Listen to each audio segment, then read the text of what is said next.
Life in this estate is not for those with shallow pockets. Haka plot kamoja unapata mtu anauziwa $50,000. I wonder. But who said living on the high end is cheap?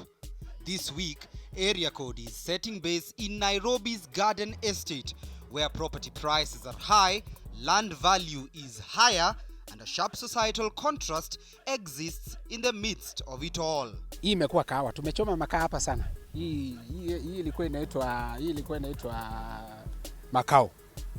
Hata kuna kijiji pale inaitwa makao. Vile watu wanakaa area hii, watu wanakaa kisida sida.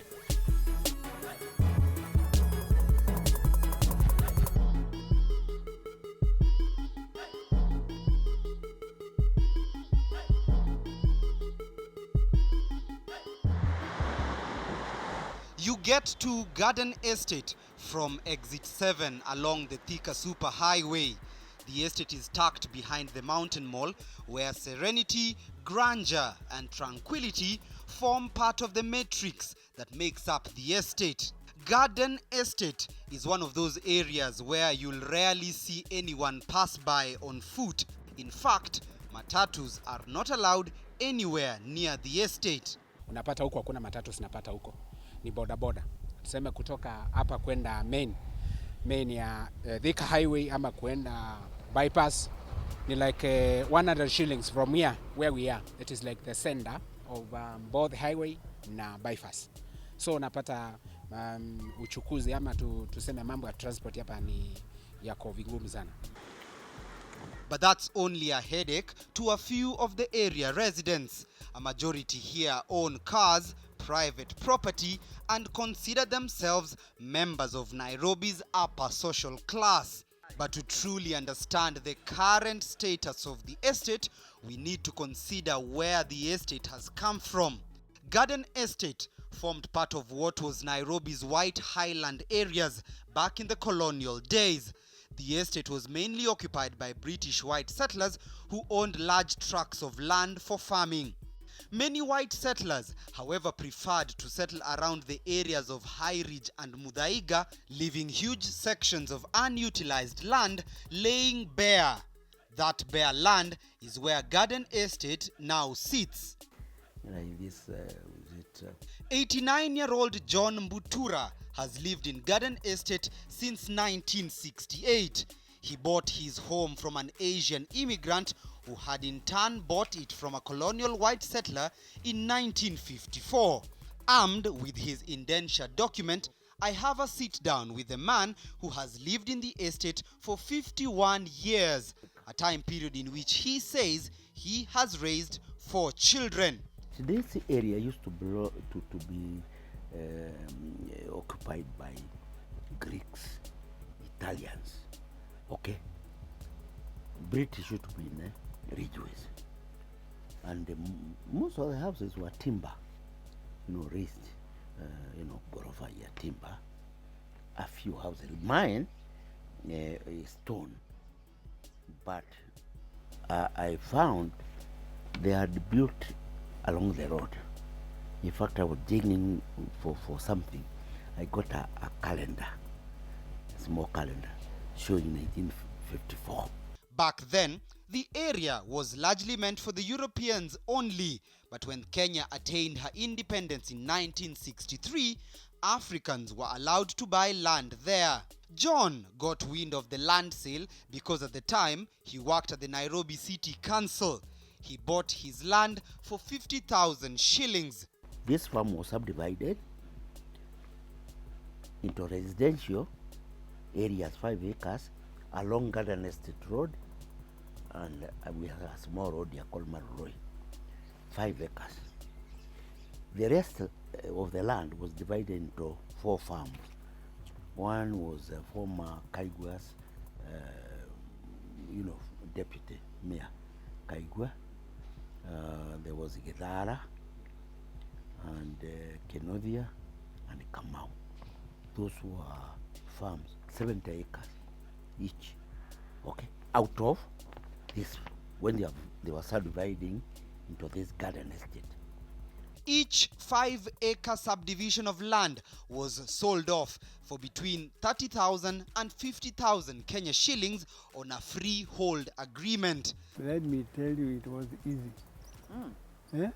Absalom Mwangi, also a former employee of the then Nairobi City Council, bought his 5-acre parcel where he has lived since September 1967. To be honest, it was 50,000 shillings. I could have afforded it. You would have got that money at that time. Wow, yeah. Yeah? At that, 50,000 was a lot. it was a lot of money. 60, 70. That's what. And of course, in those days, let me tell you also, very few people even had bank accounts. You see, salaries were very low. So to get that 50,000, I had a car which I had to sell. To raise a deposit of 20,000, and then I look for the rest from my insurance. But the investment would come at a cost. Garden Estate at the time was not safe. Poor road infrastructure and its distance from the city center hampered residency for the few who chose to settle here. There even used to be some people waylaying women on the way, on their way to the main road. But we persevered.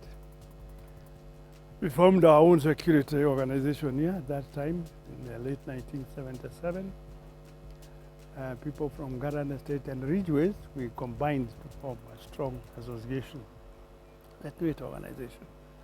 That included the late John Michuki, who was one of our members. Here, we never used to have water from maybe town council in Nairobi. They used to have their own boreholes, private. Okay, and when we got Uhuru, then, and this area was taken to Nairobi. Now we got supply from the main system of Nairobi. Originally, people didn't want to come here. You know, even if I told somebody to come and show you a plot in Ghana, they would say, no, that is too far from the city. Yeah? That is too far from the city. When they came to realize the value of this place was in the 1980s. Yeah? By 1979, only 12 Africans had property around Garden Estate.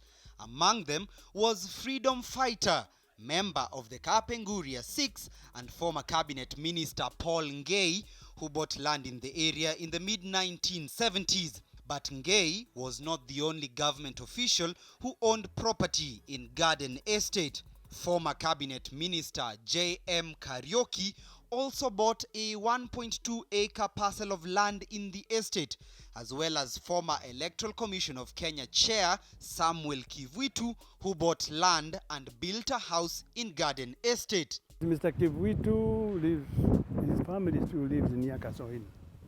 He had bought land here. And we came around here with him around the same time.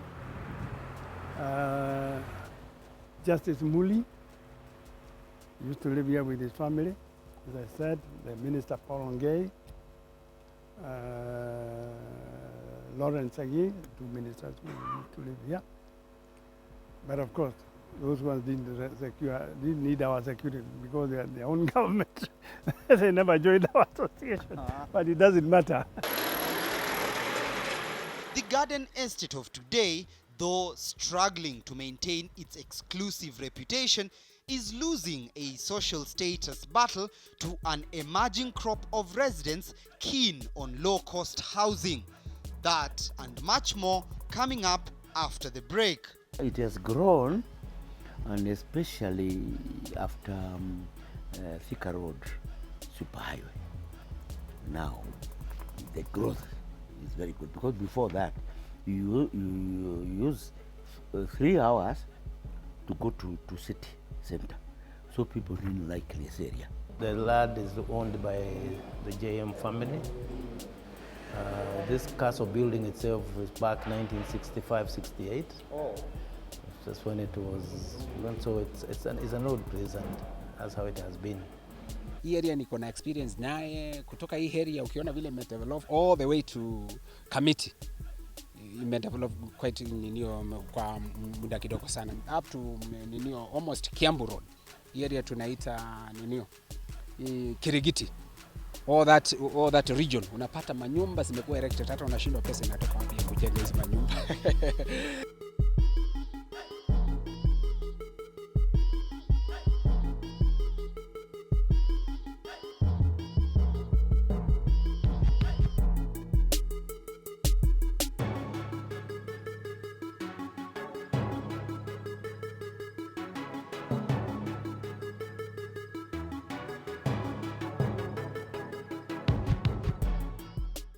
What was initially European farmland would later morph into a holiday settlement destination for visiting Greeks and Italians. But now this particular area is a hotbed for real estate development. We are told that 50 houses are built and completed in this particular estate every year. The winds of change have rapidly been blowing across this particular estate over the last 50 years. What was initially bare land has now since been replaced by picket fences, high walls, and a stiff competition among area residents on who can build the most beautiful and dynamic residential house. Welcome to the Garden Estate of 2019, a place where real estate, architecture and infrastructure development is on an all-time upward progression. Nearly every corner you turn, you meet a house under construction. Most of these are privately owned, but if you want to rent a 4-bedroom apartment, you may part with close to 240,000 shillings according to the House Consult Index. Among the key attractions for the estate is the newly built Sarabi Estate Complex. The mini section located within Garden Estate is now the nectar, drawing in rich tenants seeking to spend serious cash on a home investment for themselves and their families. The Sarabi housing project was meant to have high-cost, low-density houses. As such, you can only find 17 of these specially built structures. The spacious interior comprises of a 4-bedroom and a backyard. And for this splendor, you'll have to part with 47 million shillings to buy a house here. The intention is to keep a close-knit society within this estate. The project was completed in 2018, awaiting occupation. Property value here has gone up sharply over the last 10 years, and especially after completion of construction of the Thika Superhighway. It has grown, and especially after Thika Rd Superhighway.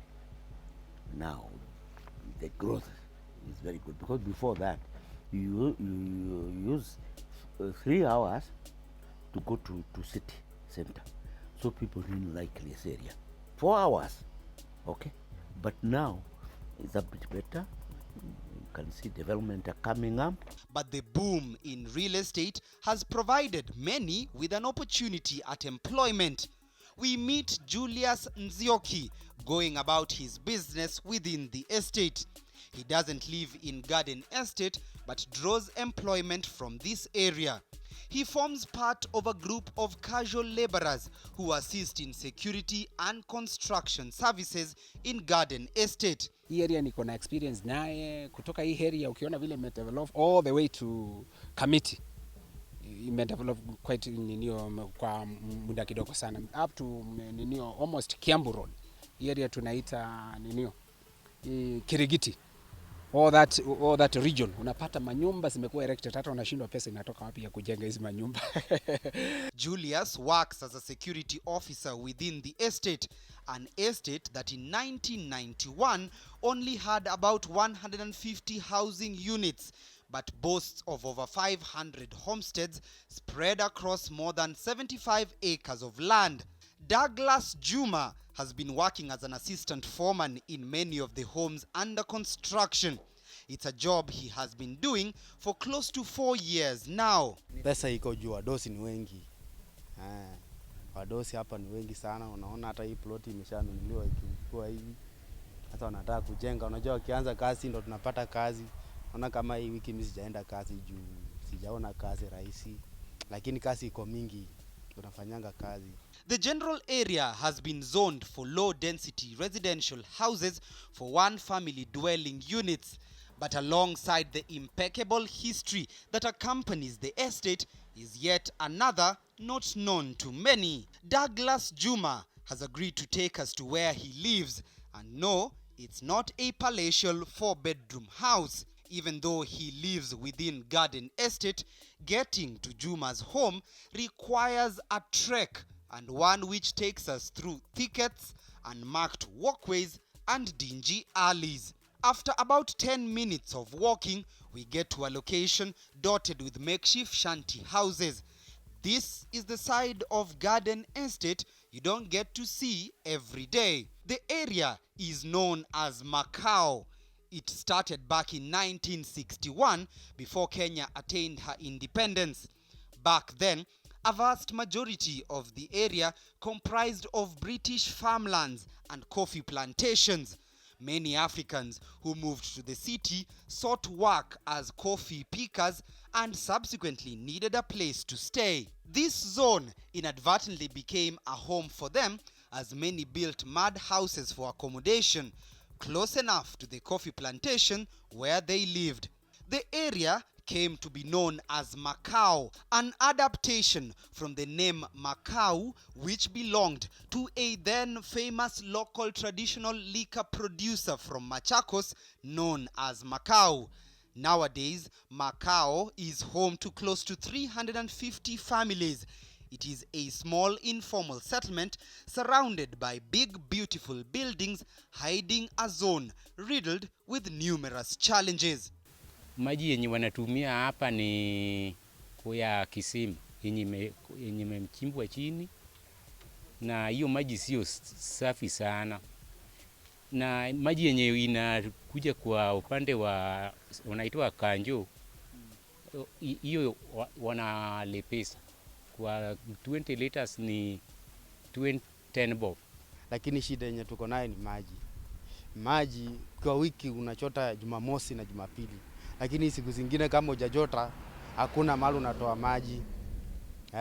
Ni hivi hao wadosi wako na matengi nini, wanastore maji kwa matengi, lakini sisi hapo kama una mitungi hakuna mahali unatoa maji.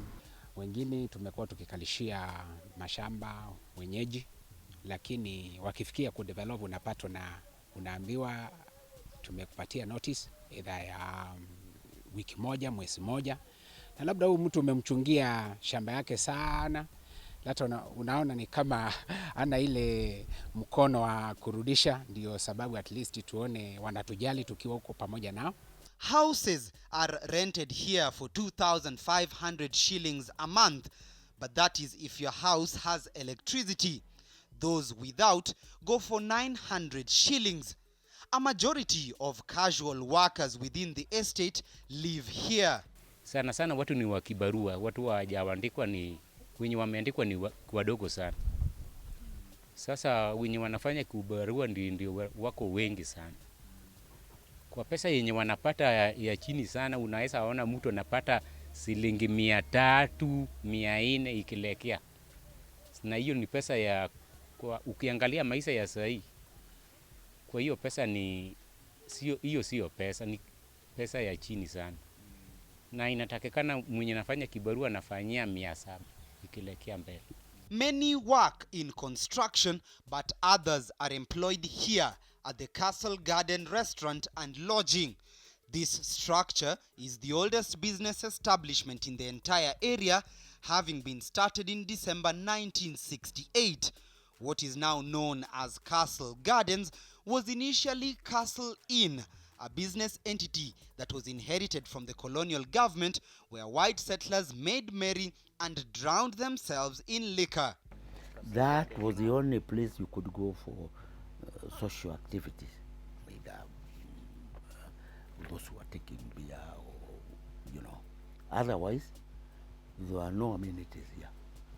And if there was anything, either you go to Kenya breweries. That's where you would have gone. Otherwise, no social activities. Now, the business has grown and diversified, even housing accommodation rooms as well as a conference hall. But bado tunajenga. Current General Manager Stephen Kingori believes the business empire is very well tied to the rich history contained in the estate. Castle Gardens it's like a landmark within the garden estate. Having the history of the JM family, so it's known for a long time. It has been there. There has been other people have been running the restaurant before. There are these people like the late Paul Ngei, who are the pioneers of during the independence. They all have been living around here. So this has been their pub since even that time. So it's a well-known history for a long time. The business is among a number of private entities located within the estate and whose presence continues to shape the narrative that surrounds Garden Estate. Tell us what, in your opinion, makes Garden Estate unique from any other estate in Nairobi? What makes it different? Yeah, here at least there's air of peace and privacy. Okay. And maybe, perhaps, if you had a bigger land, you can subdivide, sell maybe, and you live. Mashamba hapa yako ngali sana. Because kwa plot moja kama hii, now it is going for something to do with 30 million. 30 million. Huku maisha ni mazuri, si mbaya. Tena huku salama iko sawa. Ukiona njiji ya askari wanapitanga kila wakati, ukiangalia unajua huku wadosi ni wengi, paka wawalinde nini, maochimani wako wengi. Hasa huku ukipita hata saa 7 ya usiku utashikwa na kitu yote. Hata matime tunatokanga huko Rosters kuangalia mipira ya usiku kama jana. Tuliangalia mipira vile timu za England zinacheza. Kutoka huko ukikuja huku njia ni mzuri, hakuna mambo ati unashikwa mara nini, hapana. Njia iko safi, barabara iko safi. For Area Code, I am Timothy Otieno.